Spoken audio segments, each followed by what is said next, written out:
There's many ways to skin a cat, but a lot of those ways are very difficult to stomach, right? To go through. And a lot of that is because of all of the uncontrollables and all of the things that we don't know that may happen in the future. So that's why understanding how leveraging the guarantees of an income annuity in combination with your Social Security and pensions can really put together a bulletproof plan to at least address your essential living expenses in retirement. So, Zach, I know you've been working with quite a few people across the states here recently about income planning. Why don't you talk to us about some of the discussions you're having and some of the emotions of those meetings that may come out on the table once you kind of describe what they're potentially dealing with and how to navigate that.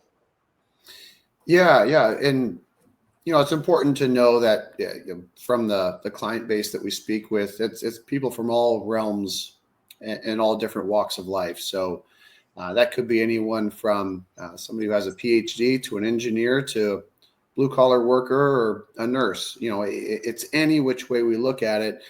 And everybody's encountering this journey at a different time in their life, whether that means that they're coming into this 5 years before they plan on retiring, 10 years before they plan on retiring, or they're already retired and they have this feeling of maybe uncertainty, and maybe they waited too long to make a decision.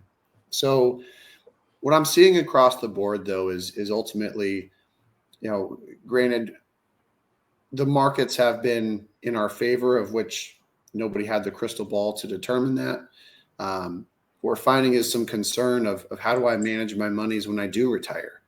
And how do I give myself a guarantee to cover my expenses for the rest of my life? I'm 65 now, and hey, my mom and dad lived into their 90s, or, there's longevity on my side. And how do I make this money work for me so that I can enjoy the rest of my life and go play pickleball and not have that conversation at the court about the market that day and how it's performed or how it's been negative. And instead of me worrying about, my backhand and hitting it into what is it called? The kitchen.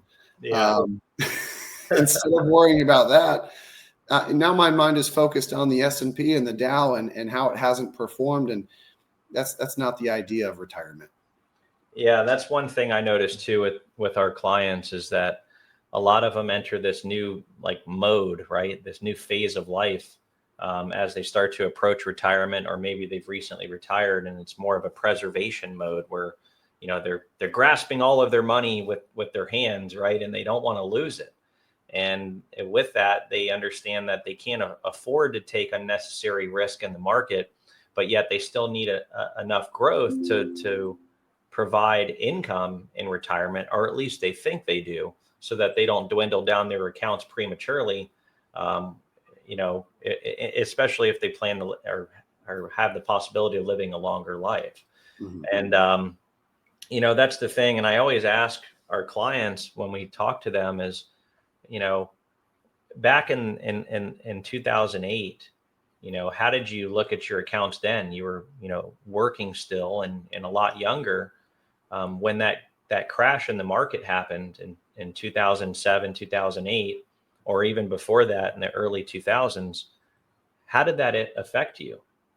And oftentimes they say, well, it didn't. I didn't even look at it. I didn't care. I didn't really care because, yeah, I was contributing to the market, but I knew I had plenty of time on my side for it to come back. And I think that's one of the most important things is that once you start to get close to retirement, time is no longer on your side. Time is something that allows us to bounce back from those downturns in the market. But if you start having less and less time for you to recover from those downturns, you're left with a couple options, especially as you get closer to retirement and you're planning on that nest egg generating retirement income. And those two options you're left with in the event of a downturn is either you retire with less money or you retire with less income from that money. And a lot of people don't want to be in that predicament. That's a really tough situation to be in. And it's one that nobody really has ever had to deal with before. Um, and really it's important in knowing how to offset that and mitigate that risk. And that's where the power of a guaranteed income annuity, when applied with your Social Security and pensions, if you're still blessed to have one in the future, you can really build a monumental um, approach to the rest of your retirement plan. And that's with that income. And I have a saying that I use often in our business, and that is not that cash is king. That's the old saying, right? But when you enter retirement, income is king. I'm actually going to get t-shirts made. We can wear those on the next There episode. we go. Yeah. But income is king. And there's many different ways to get income, but there's only 3 ways to get guaranteed income. Why don't you talk about those 3 ways, Zach? Yeah, the 3 ways to get that guaranteed lifetime of income is going to come from, those 3 different annuity types. Um, Well, before the types, right, we're going to yeah. talk about those sources of guaranteed income, not just from an annuity. So you have that annuity, right? Well, I apologize. Yeah. So Yeah. when we look at the types of guaranteed income, one would come from, would really come from a pension, in which, like you had mentioned, if you're lucky enough to have one, then there you go.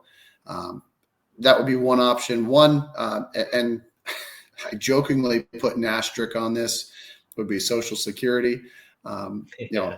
I don't know if you and I are going to be in the position to see it, but fortunately, many others are right now. Yeah. I just Um, heard, actually, I was listening to a podcast around um, tax related planning and Social Security planning and things. And the lady that was saying it, she's a genius, by the way, but she was saying that it's not necessarily going to be the baby boomer generation that has to deal with the alterations of the Social Security, um, the Social Security issues that we have. It's going to be our generation that foots the bill for it. oh yeah. Which, I totally get it. If that's what has to happen, that's what has to happen. But what she was saying, though, is that she doesn't envision, and she's an expert in this field. She used to work um, in Washington.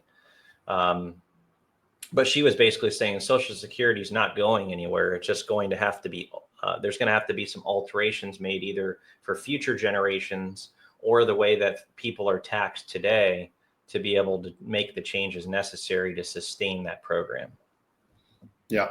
Yeah. Yeah. So, And I couldn't agree more. I mean, from our end of it, we're not 100% sure what we're going to see. And in a position where I'm not going to rely on it, hopefully. So going back to it. So we've got the pension, Social Security, and the last would be an annuity, which can provide a lifetime of income or for a certain period. And that would be dependent upon what that person's need is. so if somebody's kind of researching annuities, they're just starting out, or maybe they're just starting out looking at retirement planning, and they're starting with their income plan. What is the best approach for somebody to build that foundational building block of their retirement plan for income? In other words, what's the foundation? Like, how do they learn how to do that? What are some of the steps that they should take in order to determine how much income they need? Yeah. I mean, the first step in what I practice with any of my clients is figuring out what the expenses are, right? So sitting down, doing the math on it, and actually spending a little bit of time. And I've done this with clients on our meetings, and just some clients will come in more than prepared with their spreadsheets and spreadsheets on top of spreadsheets. And I others love may the not have. spreadsheet crowd. I love them. That's right. And we get a lot of them.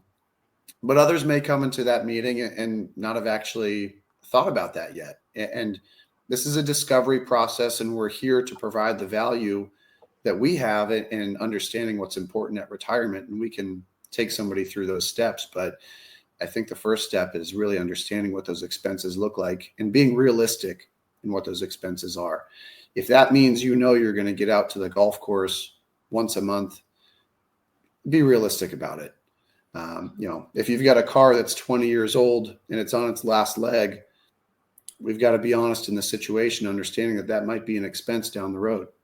I think that's important because I have the same conversations with our clients, and we start to talk about this income plan and how much income they need, and we start with these essential expenses, right?